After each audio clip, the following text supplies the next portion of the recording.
Hey, what's up? Kevlin here. I am just going to try and watch this next episode. I should be in bed soon, so let's get this one started so I'm not staying up too late, though the heat might have other plans, and the rooster and the dogs, but we'll see. It's the flashback episode. This episode messed with my mind a lot when I was younger. This is one of my favorite openings. I don't care what anyone else says. This one's pretty good. But because of copyright, I probably can't play it here. So go look up Fullmetal Alchemist Golden Time opening, and you can watch this and see for yourself. Just, it might not be as good as Again or whatever for some people, but this is one of my favorites. Hey, dance with me! Okay, so I think what confuses me most about this episode is how much of this is just him, like, dreaming of, like, the past and this is all was real and it happened at one point, versus how much of this is just, like, a dream and his mind is just, like, pulling things from his memory just to make something that parts of it were real at one point, but none of it existed together. Like, this is supposed to be Trisha, right? When she was a kid. Did he actually know her when she was a kid, or is this just something that was randomly put together that he's seen from pictures and stories? Because we know that the woman he's sitting next to is Pinako, and we have heard that they're old drinking buddies, so that makes sense. And that would make sense that Pinako is older than Trisha, because her son should probably be about her age, right? Give or take, because she's Winry's grandmother, so Winry's dad should be somewhere around this age, right? But also, wouldn't Hohenheim have to move around a lot so people didn't catch on? Because even Pinako was like, wow, you haven't aged a bit. So how much of the story in real life, in their world, how much do they each know about Hohenheim? Like, do they both know that he's immortal? Because Trisha was like, oh, like, I'm gonna die eventually too. Like, she wasn't bothered by that stuff. Did she know about Xerxes? Did she know about what was gonna happen to the country? How much did he share with Pinako and Trisha? Also, I knew that was the other woman is Pinako. I did not catch on that this was Trisha until the very end of this episode. Because I think this one's Trisha. And if it is, I am very proud of whoever animated this episode and came up with the character designs to make these characters somewhat recognizable as their future counterparts. Like, even, I've mentioned this in some of my gameplay series, like, you'll see, like, in Fire Emblem Echoes, like, you'll see Kid Alm, like, present-day Alm that you play as, and then, like, Level Up and, like, future Alm, they all have the same color palette, they all have the same hair, they all have the same moves. Like, let's differentiate it. Like, when I was a kid, I had long hair, I wore pink, like, I don't wear pink as much anymore, and clearly I have short hair. So, maybe, like, again, I can understand if it's in a cartoon, you want the characters to be distinguishable. Like, I'm trying to think, like, Kim Possible was one where they did a pretty good job as well. Like, they had the same, like, hair color and eye color, which is something you don't really change that much, especially as a kid. But their outfits were not the same. Granted, Kim Possible and Totally Spies was actually a show where some of the characters changed outfits. But, like, SpongeBob and Patrick, they still always wore the same color schemes when they were kids. Same thing with, like, in Ben 10. Ben's always wearing black, white, and green, and Gwen's always wearing blue and black. Like, can we please mix it up? So, just seeing that Trisha is now wearing, like, a pinkish brown shirt, dress, or whatever, and then she grows up to wear a purple dress, is just, it's nice. Same thing with Pinako. She's wearing, like, laid-back workers' clothes, because she works in automail, but when we see she gets older, she's wearing more of, like, a casual, like, house dress.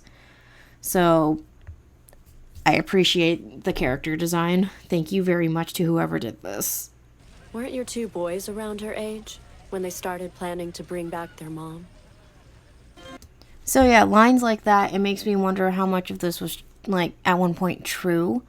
Like, was there actually a party that Hohenheim went to where Pinocchio was just casually talking to him and Trisha was there as a kid? Or is this, again, just an amalgam of things that have happened to him? Now, I get from a viewer standpoint why they make flashback episodes, and from a studio production point why they probably make these. But why is this one not at the halfway point? Because I think there's like 64 or 65 episodes. And yeah, we're coming up on the halfway point. But I feel like they should have waited until at least episode 30. Because we're about to cover some pretty important focal points in the series. But then again, this also might just be what Hohenheim knows. Because he doesn't really know about Ling, I don't think. And he doesn't really know about May or Scar or anybody like that. So, I don't know. Maybe. As much as I hate to admit it, we've lost. So you're not gonna tell me you're really 3 brothers, are you? No.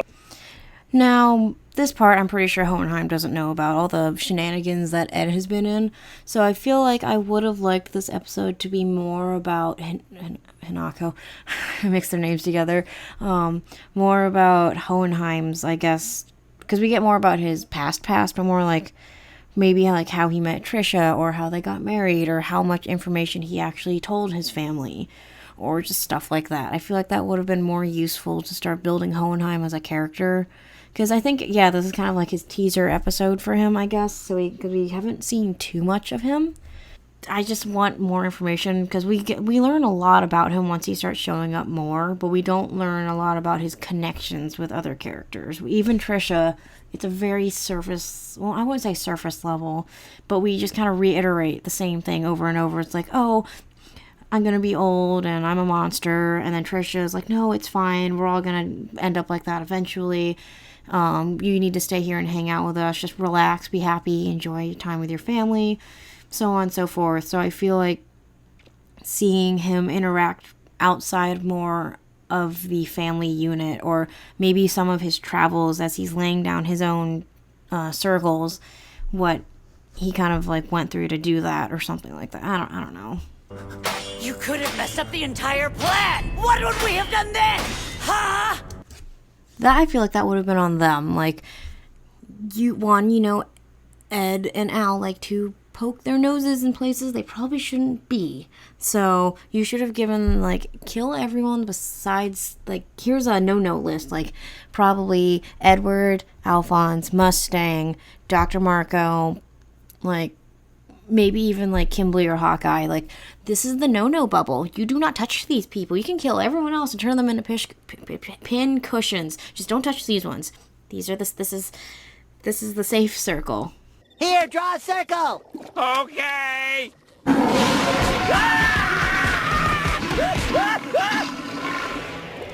That was an oval! It has to be a circle! Yeah, I remember when they first did this overhead shot of Central, and I looked at these streets, and I'm these streets are very, prominently patterned. What's up with that?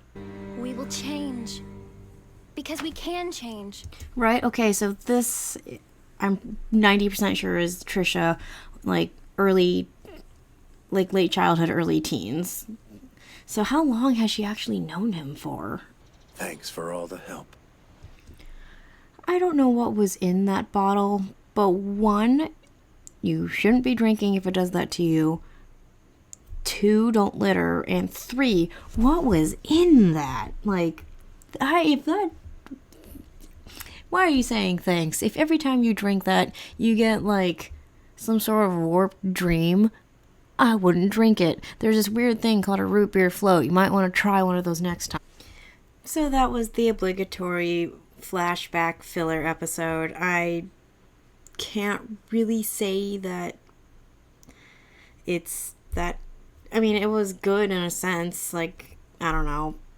I just feel like they really should have just spent that time developing Hohenheim, Trisha, and Pinocchio more. Maybe even seen more of, Winry's family or young Trisha or something. I don't know.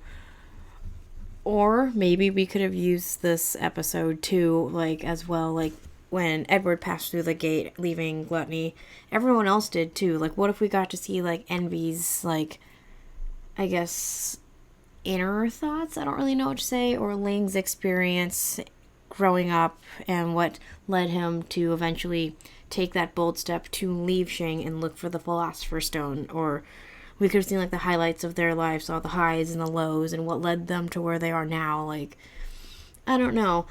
I feel like this whole series is like, again, like 64 episodes. They could have gone for 70 and then used those, like, at least one or two of those extra episodes to fill in some character gaps, and then use the rest of them. Because I keep forgetting about it, but there is a time skip later in this series that's like, I don't know, I think it's like 3 to 6 months long. They could have done like something with that. Like, where's everyone? How are they doing? What's happening? Like, we just don't hear from anyone in those 6 months. So yeah, anyways, if this episode was going to be replaced with something else and we couldn't just jump straight to the next episode, or maybe like put this somewhere in a different part of the watch order, what would you guys put here? Would it still be a filler episode? Would it be a character background thing? Would it be like a fun spin-off like what they did in the original series with like Warehouse 13?